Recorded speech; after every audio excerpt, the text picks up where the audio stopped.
puis, peu avant 10 heures, il est arrivé, pieds nus. Une vieille combinaison de surf, un masque, un tuba déniché Dieu sait où, plus un mot. Dans un sac poubelle noué autour de la poitrine, un pantalon, un t-shirt, un téléphone portable, c'est tout. Pas même une paire de chaussures. Mason n'allait pas traverser la Manche, mais le port de Calais, 200 mètres à la brasse, une eau à 15 degrés, jusqu'au quai d'en face, celui où accostent les ferries qui repartent vers Douvres. C'était ça son plan. Je le vois toujours pas. Une demi-heure est passée. Toujours rien.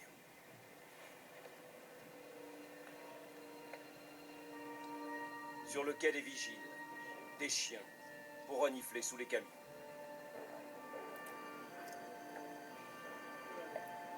Et soudain, une lumière. Le portable de Mason. Fais attention.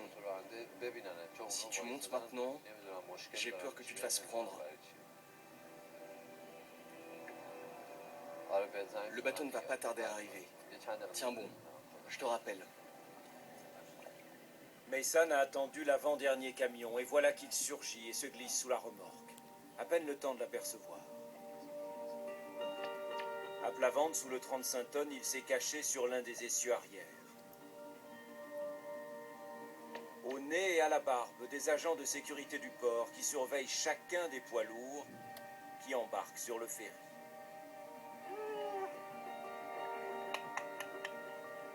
Dans moins de 2 heures, Mason sera en Angleterre.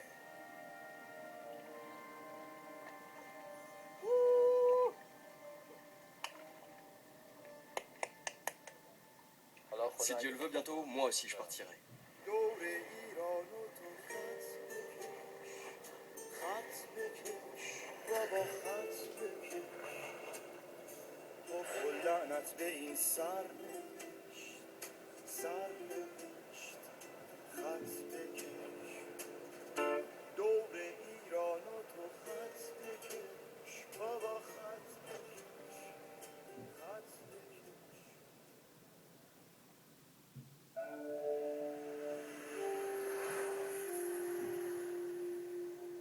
En novembre 2002, à la demande des Britanniques, le ministre français de l'Intérieur, Nicolas Sarkozy, fait fermer et détruire un hangar qui avait servi d'entrepôt lors de la construction du tunnel sous la Manche.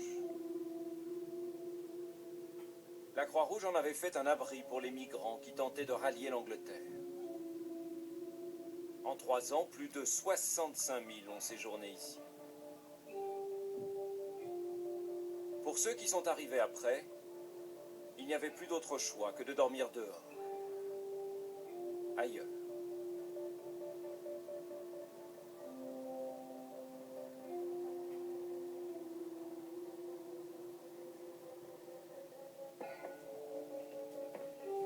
Aux portes de Calais, Sangatte était un point de ralliement. Depuis, les clandestins se sont éparpillés sur la côte, à l'intérieur des terres aussi, le long des autoroutes. À Tetteghem, par exemple, tout près de Dunkerque.